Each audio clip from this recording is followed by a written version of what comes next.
Les amis, bonjour. Nous allons voir un peu tout ce qui se trame dans le monde du MMA. Ça bouge un peu vite fait, mais il y a des trucs, il y a des news assez drôles. Et nous allons commencer déjà avec, je voudrais réagir un peu sur la défaite de Morgan. Bon, je pense qu'il va revenir plus fort, j'espère pour lui, parce que ça a l'air d'être un bon gars et cette défaite, ça l'a un peu affecté. Je comprends, hein, comme chaque défaite. Et franchement, je m'inquiète pas pour lui. On sait les qualités qu'il a. Voilà, c'était juste une soirée où il est passé à côté. Mais sinon, il va revenir plus fort. Il y a aussi le PFL qui va faire son retour, les amis, le 24 mai prochain à l'Accor Arena de la Défense, je pense, hein, je crois. Donc, en tête d'affiche, on aura Tyler Lapillus, on aura Mansour Bernaoui et on aura Patrick Aberrera, les amis. Ça va être, ça va être une soirée pépitaresque, sérieusement. Ça va être incroyable. J'espère que ça va faire carton plein, que tous les trois ils vont gagner. J'espère de tout cœur. Il y a aussi Caïn Velasquez qui a pris 5 ans de prison parce qu'il a tiré sur l'agresseur de son enfant. Voilà, son enfant il a été agressé. Et lui il a fait quoi? Il lui a tiré dessus. Il l'a loupé. Et malgré cela, il a pris 5 ans de prison. Voilà, il a pris un flingue, il lui a tiré dessus. Il l'a pas touché. Et je sais pas pourquoi ils lui ont donné 5 ans de prison. S'il l'avait touché, oui, j'aurais compris, 5 ans de prison, et encore. Mais là, il a pris 5 ans de prison. Je trouve que c'est pas mérité, hein. Voilà, il a eu le soutien de Khabib. Il a eu aussi... j'ai bien aimé le message de Moïcano, les amis. Regardez ce qu'il a tweeté. Il a dit la seule erreur de Caïn Velasquez, pardon, c'est qu'il a loupé sa cible. Et je pense qu'il a raison. Sérieusement, c'est la seule erreur qu'il a faite. Je comprends pas pourquoi on lui donne 5 ans de prison, tout en sachant que on a agressé son enfant. Ensuite, j'ai bien aimé la déclaration de Thibaut InShape, les amis.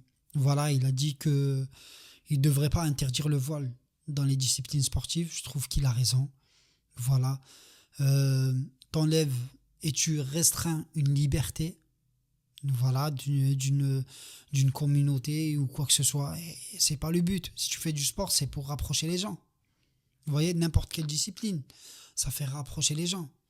Et c'est vrai que quand tu pratiques, on va dire, une certaine discipline, c'est difficile d'être, on va dire, d'être raciste après. Vous voyez? Parce que c'est mélangé, il y a de tout.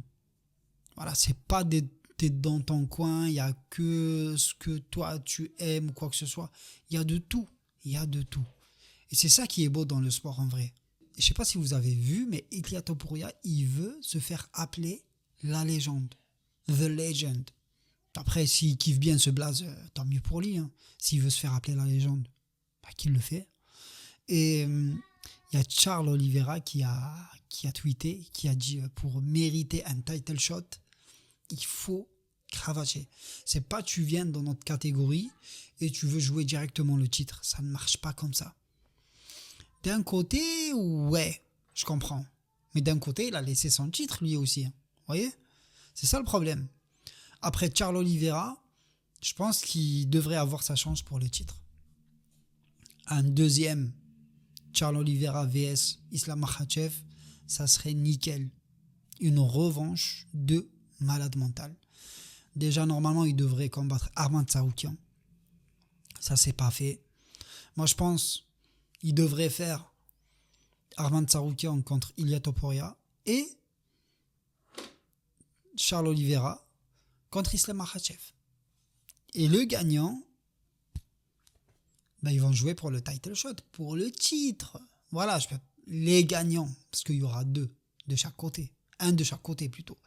Franchement, Merab Davishvili, et suivez-le sur internet, les amis.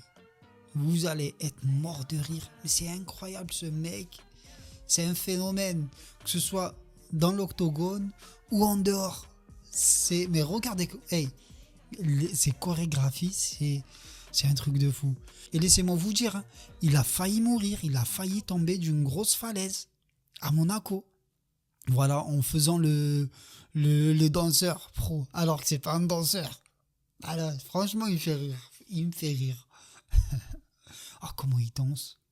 La vérité. Il kiffe trop danser par contre. Voilà, moi je le préfère combattant que danseur, mais lui il kiffe trop danser. Il me fait rire, franchement. Et là je crois pour cette vidéo, je pense qu'il a fait un casting hein, de danse ou un truc comme ça, je sais pas, mais il a fait un truc. Vous voyez? Mais celle de Monaco, elle m'a tué. Et le mec il a failli tomber de la gauche. C'était une falaise, hein. C'était une falaise. Ça aurait pu être la fin pour lui. C'était... Heureusement, c'est pas le cas. Hein. Mais ce serait une fin de... Ce serait ridicule. Tu vois? Heureusement pour lui, heureusement pour lui. Franchement, j'ai hâte de le voir dans son prochain combat. Je sais pas contre qui il va tomber. Mais ce mec-là, c'est un phénomène. À ce qui paraît, il peut y avoir Sean O'Malley. Une revanche. On ne sait pas. C'est ce qu'on dit. Voilà. Et je sais pas qui a balancé une info pareille, mais ils ont dit que Alex Pereira, quand il a combattu Ankalaev, il avait la main cassée, il avait un virus. Lol. Lol. Faut arrêter avec ça, s'il vous plaît. Arrêtez. Ankalaev a bien mérité sa victoire. C'est tout. C'est tout.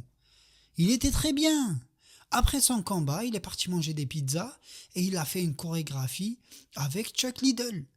Si tu avais la main cassée et que tu avais un virus, tu vas pas t'amuser à faire des chorégraphies avec Chuck Liddell et toute sa bande. Vous voyez? Et te taper une pizza. Voilà. Non, faut arrêter avec ça. Franchement, je kiffe trop Alex Pereira. Mais là, de raconter des salades pareilles, non. Tu peux pas avoir la main cassée et faire des chorés après. Des chorégraphies et tout avec Aceman. Non. Non, je suis désolé.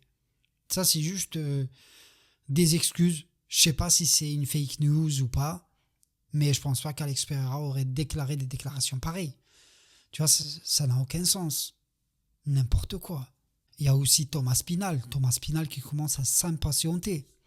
Et là, on lui a promis très prochainement, peut-être au mois de juin, le combat contre John Jones. Voilà. John Jones qui n'arrête pas d'esquiver. Thomas Spinal qui envoie des signes subliminaux. Il s'affiche avec un canard en disant « Mec, arrête de faire le canard et porte tes burnes et viens. » Voilà, il a raison. Donc, à un moment donné, je le comprends. Il veut vraiment être le détenteur de ce titre. Et là, pour y arriver, on va dire, il faut qu'il combatte John Jones. Ou bien John Jones, il laisse la ceinture. Et je pense pas qu'il va la laisser. Voilà les amis, ça sera tout pour aujourd'hui. J'espère que vous avez bien kiffé la vidéo. Lâchez-moi un bon petit pouce si vous avez kiffé.